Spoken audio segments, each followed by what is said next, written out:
ಹೈಕೋರ್ಟ್ಗೆ ನ್ಯಾಯಮೂರ್ತಿಗಳಾಗಿರುವಂತ ನಾಗಪ್ರಸನ್ನ ಅವರು ಆಗಮಿಸಿದ್ದಾರೆ. ಇವರು ಪೀಠದಲ್ಲೇ ಇದೀಗ ಈ ಪ್ರಾಸಿಕ್ಯೂಷನ್ ಫೈಟ್ ನ ವಾದ ಪ್ರತಿವಾದ ತಾರಕಕ್ಕೇರೋದು. ವಿಚಾರಣೆ ಈಗ ಶುರು ಆಗಿದೆ. ವಿಚಾರಣೆ ಸ್ಟಾರ್ಟ್ ಮಾಡಿದ್ದಾರೆ ನ್ಯಾಯಮೂರ್ತಿಗಳು. ಅವ್ರ ಮುಂದೆ ಈಗ ಖ್ಯಾತ ವಕೀಲರು ವಾದ ಪ್ರತಿವಾದವನ್ನ ಆರಂಭ ಮಾಡಿದ್ದಾರೆ. ಹೈಕೋರ್ಟ್ ಅಲ್ಲಿ ನಾಗಪ್ರಸನ್ನ ಅವರ ಪೀಠದಲ್ಲಿ ಇದೀಗ ಸಿಎಂ ಹಾಗೂ ಗವರ್ನರ್ ಪರ ವಕೀಲರು ಆಗಮಿಸಿದ್ದಾರೆ. ವಿಚಾರಣೆಯನ್ನ ಶುರು ಮಾಡಿದ್ದಾರೆ ನ್ಯಾಯಮೂರ್ತಿಗಳು. ಇಲ್ಲಿ ಅಸಂವಿಧಾನಿಕವಾಗಿ ಇವರು ಸಚಿವ ಸಂಪುಟದ ಶಿಫಾರಸನ್ನ ರಿಜೆಕ್ಟ್ ಮಾಡಿದ್ದಾರೆ. ಅದು ಹಂಗಾಗೋದಿಲ್ಲ. ಸಂವಿಧಾನದಲ್ಲಿ 163ನೇ ವಿಧಿ ಪ್ರಕಾರ ಇವರು ಅಕ್ಸೆಪ್ಟ್ ಮಾಡ್ಕೋಬೇಕಾಗಿತ್ತು ಸಚಿವ ಸಂಪುಟದ ಶಿಫಾರಸನ್ನ. ಅದು ಹೇಗೆ ರಿಜೆಕ್ಟ್ ಮಾಡಿದ್ರು ಅಂತ ಕೇಳ್ತಾ ಇದ್ರಲ್ಲ, ಅದಕ್ಕೆಲ್ಲ ಉತ್ತರ ಸಿಗುತ್ತಲೆ. ಈಗ ನೋಡಿ, ನಗ್ತಲೆ ವಿಚಾರಣೆಯನ್ನ ಶುರು ಮಾಡಿದ್ದಾರೆ ನ್ಯಾಯಮೂರ್ತಿಗಳು. ಇದೊಂದೇ ಅರ್ಜಿ ಅಲ್ವಾ ಇರೋದು ಅಂತ ಜಡ್ಜ್ ಕೇಳಿದ್ದಾರೆ. ಅದಾದ್ಮೇಲೆ ನಗ್ತಲೆ ವಿಚಾರಣೆಯನ್ನ ಆರಂಭ ಮಾಡಿ ಅಂತ ಹೇಳಿ ನ್ಯಾಯಮೂರ್ತಿಗಳು ಹೇಳಿದ್ದಾರೆ. ಸಹಜವಾಗಿ ಇಡೀ ರಾಜ್ಯ ಇದೀಗ ಏನಾಗಬಹುದು ವಿಚಾರಣೆ. ಹೈಕೋರ್ಟ್ ನಲ್ಲಿ ಖ್ಯಾತ ವಕೀಲರು ವಾದ ಪ್ರತಿವಾದ ನಡೆಸ್ತಾ ಇರೋದ್ರಿಂದ ಏನೆಲ್ಲ ಪಾಯಿಂಟ್ಸ್ ಗಳನ್ನ ಅಲ್ಲಿ ಹೇಳ್ತಾರೆ ವಾದ ಪ್ರತಿವಾದದಲ್ಲಿ ಅಂತ ಕುತೂಹಲ ಇರುತ್ತೆ.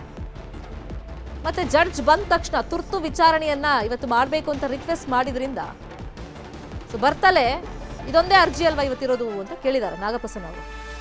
ಹೌದು ಅಂತ ಹೇಳ್ತಿದ್ದಂಗೆ ನಗ್ತಲೆ ಸರಿ ವಿಚಾರಣೆಯನ್ನ ನೀವು ಆರಂಭ ಮಾಡಿ, ವಾದ ಪ್ರತಿವಾದ ಆಗಲಿ ಅಂತೇಳಿ ಅಲ್ಲಿ ಒಂದು ಸೂಚನೆಯನ್ನ ಕೊಟ್ಟಿದ್ದಾರೆ. ಇನ್ನು ಸಿಎಂ ಹಾಗೇನೆ ಗವರ್ನರ್ ಪರ ವಕೀಲರು ಕೂಡ ಅಲ್ಲಿ ಬಂದಿದ್ದಾರೆ. ನ್ಯಾಯಮೂರ್ತಿಗಳು ಬಂದಿರೋಕ್ಕೂ ಮುಂಚೆನೆ ಅಲ್ಲಿ ಅಡ್ವೊಕೇಟ್ಸ್ ಇರಬೇಕಾಗುತ್ತೆ. ಸೊ ಅದ್ರ ಪ್ರಕಾರ ಅವರೆಲ್ಲ ಕಾಯ್ತಾ ಇದ್ರು. ಈಗ ವಿಚಾರಣೆ ಆರಂಭ ಆಗಿದೆ. ಸಿಎಂ ಪರ 3 ವಕೀಲರು ಹಾಜರಾಗಿದ್ದಾರೆ. ಸಿದ್ದರಾಮಯ್ಯ ಸಲ್ಲಿಸಿದಲ್ಲ 2 ರಿಟ್ ಅರ್ಜಿಗಳು. ಸೊ ಅದರ ವಿಚಾರಣೆ ಈಗ ಆರಂಭ ಆಗಿದೆ.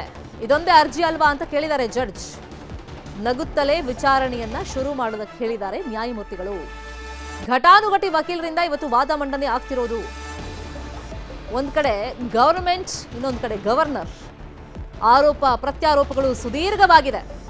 ಅವೆಲ್ಲ ಏನೇ ಇದ್ರೂ ಕೂಡ ಮಾಧ್ಯಮದ ಮುಂದೆ ಹೇಳ್ತಾರಲ್ಲ ಆರೋಪ ಪ್ರತ್ಯಾರೋಪ, ಅದನ್ನ ಕೋರ್ಟ್ನಲ್ಲಿ ಹೇಳಿದ್ರೆ ಆಗಲ್ಲ. ಅದಕ್ಕೆ ಸೂಕ್ತ ರೀತಿಯಲ್ಲಿ ಸಾಕ್ಷ್ಯಾಧಾರಗಳು ಬೇಕಾಗುತ್ತೆ, ಡಾಕ್ಯುಮೆಂಟ್ಸ್ ಬೇಕಾಗುತ್ತೆ.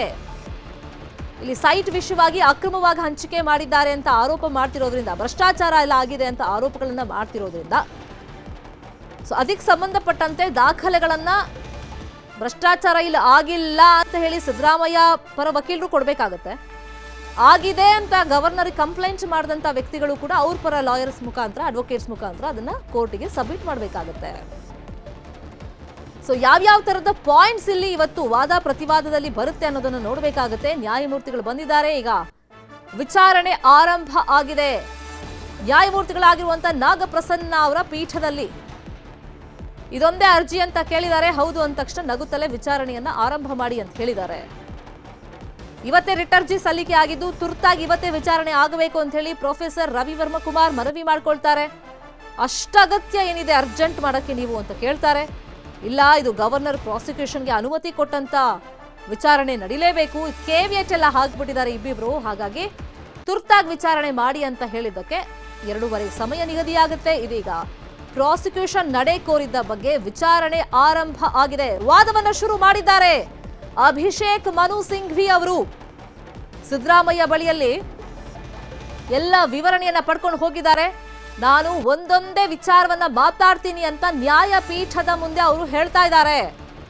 ಪ್ರಾಸಿಕ್ಯೂಷನ್ ನಡೆ ಕೋರಿದ್ದ ಬಗ್ಗೆ ವಿಚಾರಣೆಯ ಆರಂಭ ಆಗಿದೆ. ವಾದವನ್ನ ಶುರು ಮಾಡಿದ್ದಾರೆ ಈಗ ಅಭಿಷೇಕ್ ಮನು ಸಿಂಘ್ವಿ ಅವರು.